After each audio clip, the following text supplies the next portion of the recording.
Cimoooooooo!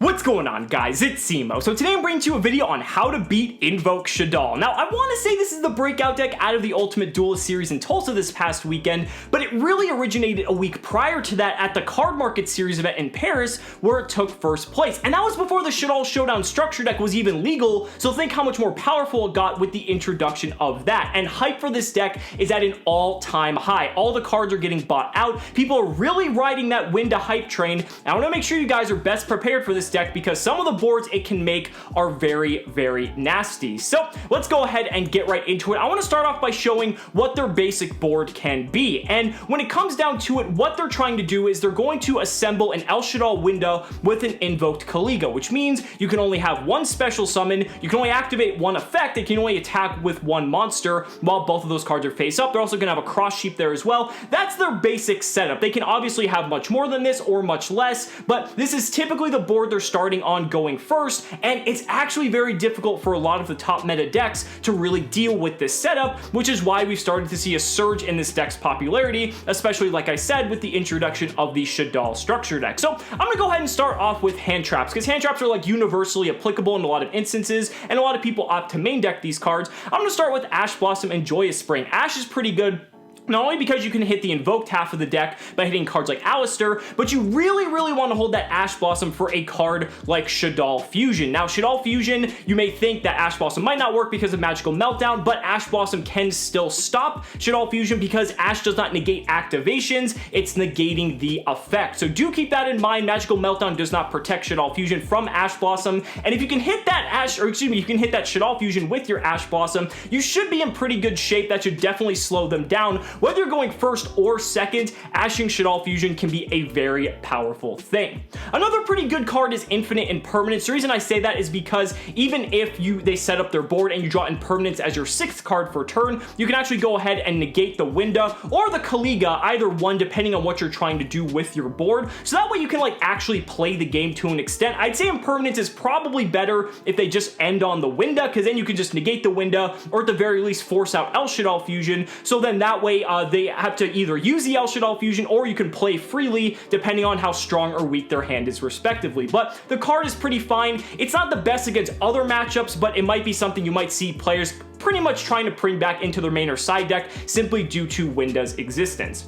Now, when it comes to some of the other hand traps, it's kind of iffy, right? Because they're a bit situational depending on what the board ends up being or what their hand is. So for instance, a card like DD Crow can be like, okay, it really depends on what else they have in their hand. If DD Crow is going to be effective enough in slowing down their turn, it can kind of do something, but again, it's one of those cards that's like kind of iffy. I mean, it could potentially stop either a Winda summon or like a Caliga summon, but it really is hard to say, and it's something you kind of have to gauge based off of how they're playing. Another card is also something like Nibiru. Nibiru's an interesting one because when they typically do their combo, they're going to go and summon their Alistair as their first summon, link into the Almirage for their second, they're going to use Invocation to summon out Caliga for their third, link the Almirage with the Caliga as their fourth summon, and then they're going to use their Fusion to summon Winda as their fifth. And the problem with that is that if Winda's the fifth summon, you can't Nibiru. As soon as Winda hits the board,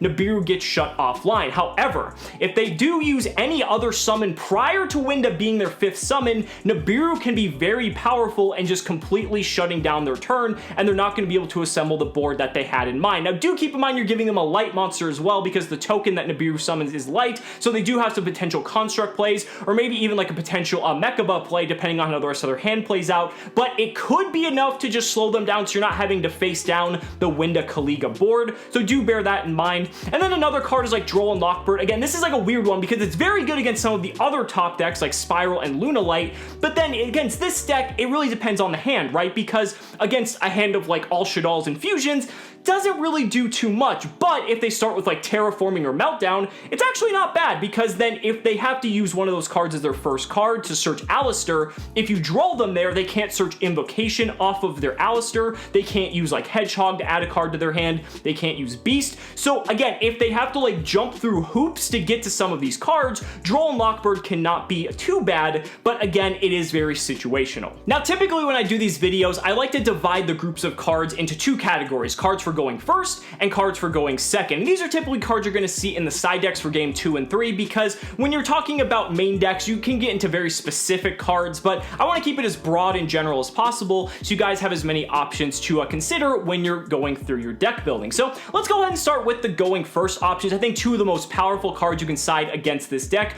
are Imperial Order and Anti-Spell Fragrance. I think this deck plays in the neighborhood of like almost 20 spells, and they pretty much play 20 spells, 20 monsters, and maybe like 1 or 2 traps if they want to play the new Red Shaddoll Incarnation as well as a Shaddoll Core, but for the most part, some decks aren't even playing those. Being able to turn off their fusions is huge, because if they can't fuse, they can't go into Kaliga, they can't go into Winda, they can't go into Construct, they really can't play their deck apart from like the Link monsters, so a card like Imperial Order or Anti-Spell can just completely shut down this strategy entirely. Now, another really potent card is Different Dimension Ground. Now, why I love this card is because obviously Shaddoll is a graveyard-oriented deck, and all the Shaddolls have to be sent to the graveyard to get their effects triggered. So, if you Different Dimension Ground them on their turn 1, then if they use any of their fusions, they're not going to generate any of the value that the Shaddolls offer to make them like break even or generate advantage when they are using those fusions. So that's very good. It also takes away any of their resources to be able to use in later turns. You can also banish Alistair as well, so it can't be used for like Invocation or something like that. There's a lot of very good uses for Different Dimension Ground, and I think that's a pretty solid pick. Also has application in other matchups as well. Artifact Sanctum and Scythe are also one of the staples in the side deck for going first, because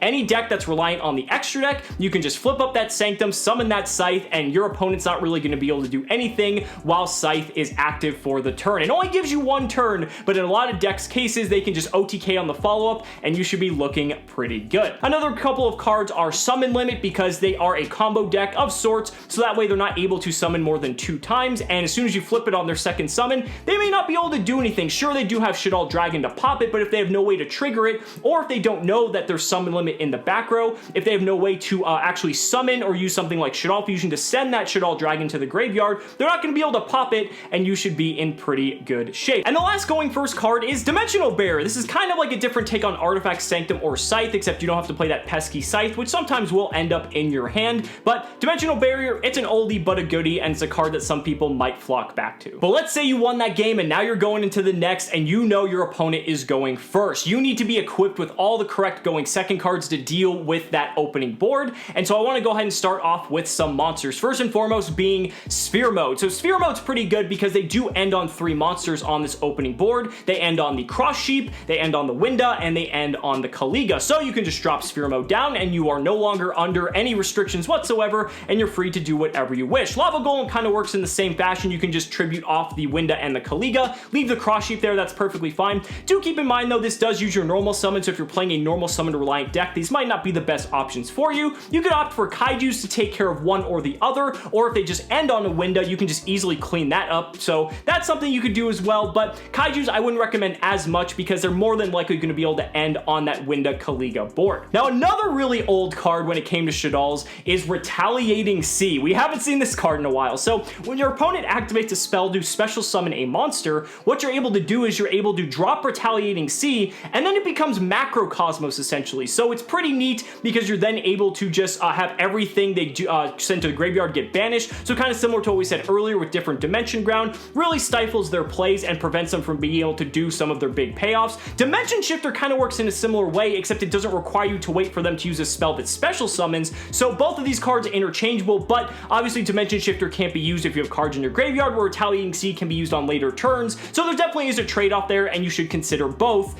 if you're considering either. Then funny enough, for the fusion deck, Super Polymerization actually cleans up that board rather easily because Winda and Kaliga are both dark, so as long as you're playing Starving Venom Fusion Dragon, or I guess you could also play Predaplant Dragostapelius, since both of these are fusions, you can just Super Poly into this. You can actually set up your graveyard as well, since Super Poly does require you to discard, and your opponent's not going to be able to respond to it if they do have a set El Shaddoll fusion, so that is also pretty nice. Dark Ruler No More is also a very good board breaking tool because it will just negate everything. One of the big issues with this card is that if they do have that El Shaddoll fusion, they could just summon another one because Dark Ruler only negates current face-up cards and not newly summoned ones, so they can easily just summon into another Winda, and you're kind of at that same roadblock. But if they don't have El Shaddoll, you should be able to clean up that board rather easily. Mind Control is pretty solid. If you just have to stare down a Winda, Mind Control is just an easy way to out that. And then Mystic Mine. Mystic Mine is incredible because this deck does not play a native out to Mystic Mine, especially in game 1. So if you have Mystic Mine already in your main deck and you bait out all of your opponent's cards and drop Mystic Mine, as long as your opponent has less cards in their deck than you